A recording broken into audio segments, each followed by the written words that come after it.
Hi, it's Fias Tarot. Hello, Scorpio placements. Okay, so, end of the month love reading. Okay, pagdating sa person on your mind.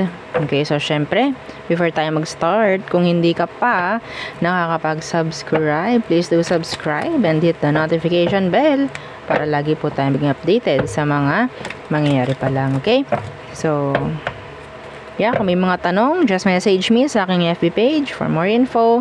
Okay, lalo na pagdating sa private reading, sa ating mga evil eye items, sa ating love bracelet and kay granter. Okay, and yes, meron tayong new item na papalabas. Okay, pagdating sa cleansing. Okay, cleansing, yeah. Oo, marami kasi nagtatanong. So, gagawan natin ang paraan. Okay?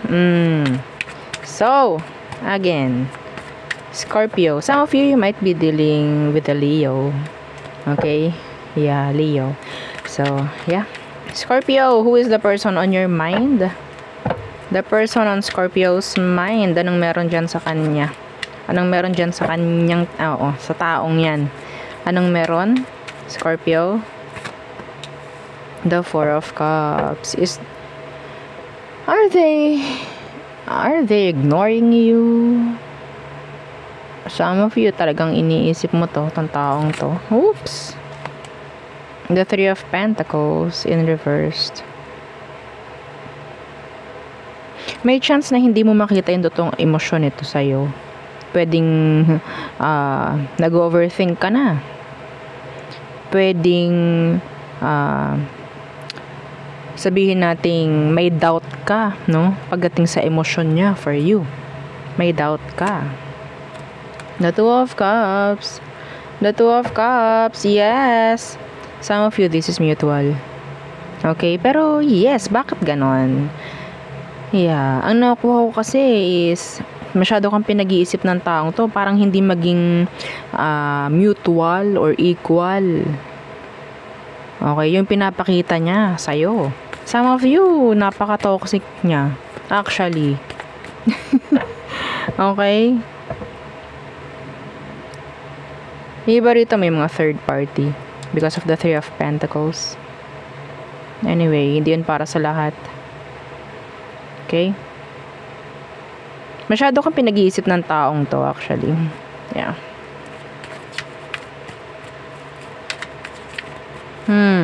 Let's see. Ano bang meron? Ano bang meron sa situation nyo?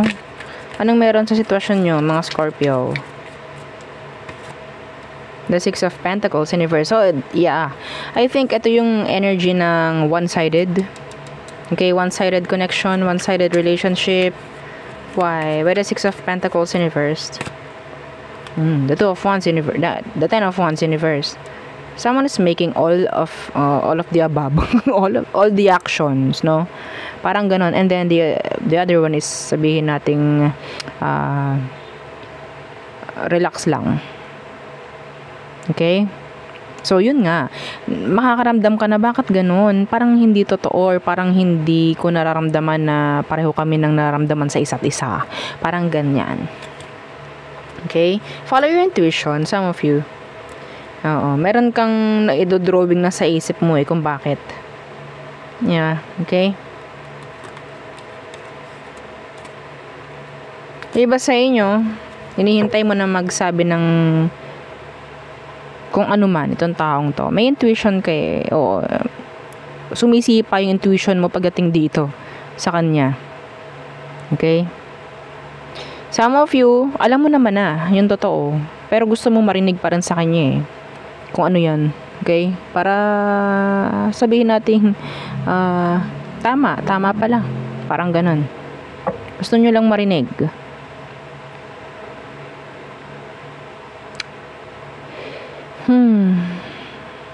Feeling the strong connection though. Yeah. Pero eto ganito.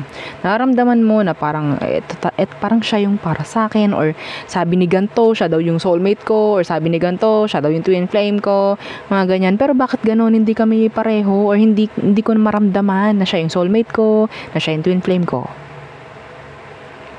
Sino yun? Taas kamay. Sino nakarelate doon? Sabi kasi, oo, sabi nung isang reader, soulmate kami. Pero bakit ganon? Hindi ko maramdaman. Parang may doubt ako. So, nangyayari, gagawin ko tong something na to, gagawin ko to para maging okay yung connection namin. Sino dumaan doon? Sino nang dumaan sa ganon? Taas kamay. Diba? Some of you, alam mo ang dahilan kung bakit hindi nangyayari yung iniisip mo, kung bakit hindi nagkakaroon ng equal or mutual sa inyong dalawa. Alam mo yun. Some of you, hindi ko nilalahat, pero iba sa inyo, alam mo ang dahilan kung bakit. Okay? Ano bang dahilan? Tingnan natin. Bakit hindi kayo magtugma ng taong to? Tingnan natin. The Queen of Pentacles in reverse. Is there someone in the picture? Someone, yeah. Is there someone else? Yeah, the Queen of Pentacles in reverse. Some of you, there's someone else in the mix. Okay, ano tong Queen of Pentacles in reverse? What's that? The Page of Pentacles in reverse. The Ten of Swords. Meron ditong nagbigay. Okay? May nakaramdam dito ng comfort. May nakaramdam dito na relax. Okay? May nakaramdam dito na talagang free. Okay? Unconditional yung ibinigay sa kanya. Pero, ang ibinalik is sabihin natin toxic, stress, mga ganyan. Okay? Iba talaga, nagpakamartir ka na dito eh. Yeah. Okay? Nagpakamartir na yung iba rito. Bakit? Kasi nalamang soulmate eh. Nalamang twin flame. Gagawin ko lahat. Parang ganun. Gagawin ko lahat. Kasi siya yung twin flame ko, siya yung soulmate ko. Okay?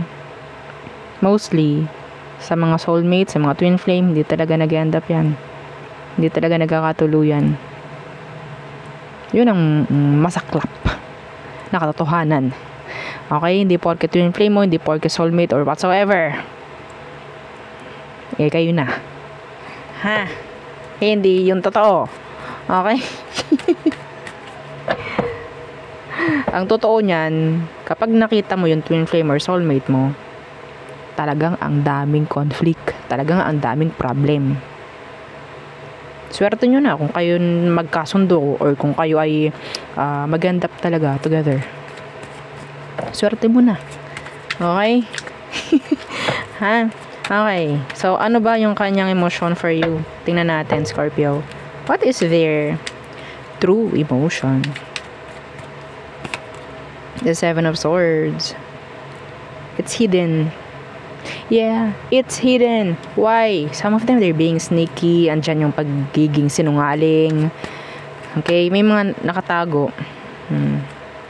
Yeah, the Lovers in reverse, the Page of Wands in reverse. Some of you talagang nasasamantala na lang yung sitwasyon. Okay, nasasamantala na lang. Ano tong Seven of Swords? Being sneaky, deceptive, the Chariot. Again, the Two of Cups. Alam niyo yung runner and chaser energy here? This is a runner and chaser energy. Yes, always talagang gagawa itong taong to ng hakbang papalayo sa'yo. Kasi you're always finding ways. So, we find ways. Para habulin ka. O para habulin mo tong taong to.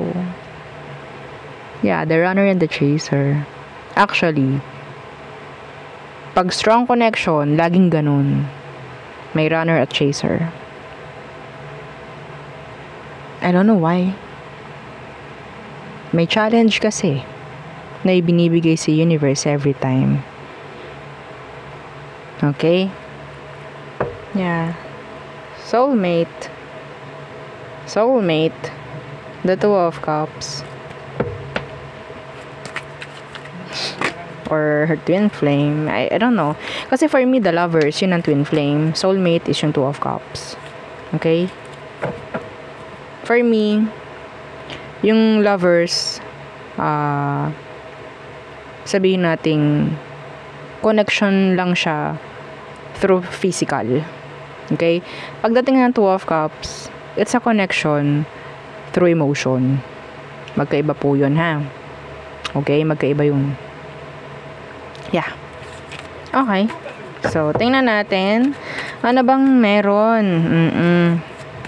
Pagdating sa next action niya, towards you, Scorpio. Next action ng taong to towards you. Nakaramdam ako ng sadness. Hi, okay. Next action niya is the Ace of Swords in reversed. Hindi pa rin siya magiging klaro. Hindi pa rin siya magiging tapat. Some of them. Okay. Hindi pa rin niya ibibigay yung answer na gusto mo. Yung mga hinahanap mo. Hindi pa rin siya magiging fair. Hindi pa rin siya magiging transparent. Yeah. The next action, the Ace of Swords in reversed. And the Five of Swords. They will give you headaches. Yes. Okay, they will, yeah. The World in reversed. Some of you, okay, small portion, pwedeng karmic mo to. Okay, pwedeng karmic mo sa tong taong to. Yeah. Parang sabihin natin ito iba naman ang nakukuha ko. Yes, the feelings, the emotion is mutual, pero the situation is not. Parang ganon. Hindi nakikisama yung panahon, hindi nakikisama yung sitwasyon sa inyo. Okay? So, meron ditong parang, okay, gagawin ko lahat. Yung isa naman, ayoko, hindi pwede, or sabihin natin, hindi siya ganoon ka-level mo. Mga ganyan. Okay? May challenge at may challenge na ibinibigay dito sa sitwasyon nyo na to, kung ano man to. Okay? Oo. Masyado na namang bored, si universe. Okay?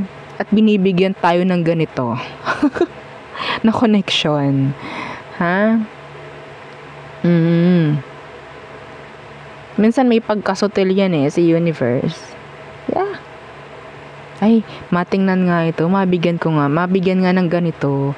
Itong si okay. So, tingnan natin mangyayari. Mag-workout kaya or hindi. Yeah. Anyway. I can't.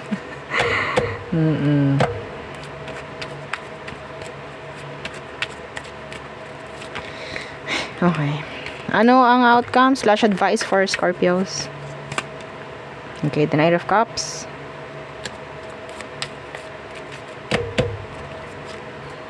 And the Queen of Wands. I think some of you, this is just like a physical attraction.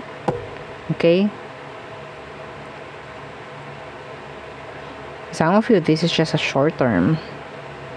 Na pwedeng ito yung magtuturo sa'yo kung paano mo bibigyang halaga yung sarili mo. Bibigyang halaga, bibigyang value nga, no? Kung paano mo pahalagahan yung sarili mo. I think. Some of you, meron kayong age gap. Okay? May age gap yung iba sa inyo. Pwedeng younger yung person mo or ikaw yung younger. Okay, may ituturo at may ituturo si universe. Hindi naman niya, hindi lang naman siya bored, no? At ibibigay niya to. May mga lesson dito, para rin sa'yo. Ha, Scorpio? Yeah, the Tower is here in reversed. Some of you, yun nga lang, avoid nyo yung dapat ninyong makita sa sitwasyon or dapat ninyong tawag dyan, malaman, matutunan sa sitwasyon. Okay? Yeah. Itong connection na to, ibinigay lang sa'yo para mag-grow ka, Scorpio. Yeah. Para matuto kang mag-value rin sa sarili mo, actually. Yun ang nakukuha ko. Oh, see? Diba? May confirmation from universe. Yeah. Kasi nakarinig nun, ting! Yeah, that's confirmation. Yeah. Okay? Yeah. Better luck next lifetime. Yun lang ang akin nakikita sa inyo. Hindi pa ito yung tamang timing or tamang sitwasyon. Okay? Masyadong ibinigay lang ni universe sa'yo para mag-grow ka pa. Okay? Hindi lang ikaw. Ganun din yung person na kakonect mo actually. Okay? So, yun nga lang. Masyadong nababaliwala. It's up to you to grow or hindi. Parang ganyan. So, ayan na. Binibigay ko na sa'yo. Ikaw na lang ang mag-decode kung anong kailangan mong malaman. Parang ganon yung sinasabi ni universe. Okay. So, there. So, tayo tumungo na sa all signs for you, Scorpio. Let's see. Aries. So, may action na gagawin si Aries. Decisions. Taurus. Some of them, they're not open. Like, may mga nakatago pa. Gemini. Okay. Some of you, andyan yung pwedeng iwan ka ni Gemini. Okay, or something like they need you. Okay. Cancer. Some of you, you have here third-party energies. Leo. Their back is turned. Yeah. I don't know. For the better. Parang ganun. For the better. For the best. No. Virgo. They're holding back. Yeah, they're holding back. Pwedeng mayroon tong gustong sabihin sa'yo but they don't know how. They don't know kung anong papaano sisimulan. Libra. They're stuck. Yeah, they're stuck. Some of them, hindi nila tinitingnan talaga kung anong meron sa situation. Okay? Scorpio. Okay. Some of you na dyan yung pwedeng natututunan na kung anong mga kailangan pag-focusan. Andyan yung attraction for some of them. Sagittarius. They're waiting. Expecting. Yeah. Invested. Capricorn. Okay. So, si Capricorn, I think, nandyan yung pagmamaniobra, no? Ng sitwasyon. Anything. Manipulation in general. Okay? Aquarius. So, I'm seeing here an energy of separation. Endings. Okay? Yeah. Unexpected. I don't know kung ano yun. Pisces. So, they're like parang andyan yung motivated. Okay? Like, ginagawa kong motivation ni Pisces or pwedeng vice versa. Okay? So, pwedeng naibabaling sa iba. May mga gumugulo. Pero nandyan pa rin yung focus, I think. Okay? Parang ganon yung pagdating kay Pisces. Anyway, so there, yun ang ating reading for you, Scorpio placements. Again, don't forget to like, share, and subscribe, and follow our FB page. Thank you. Bye.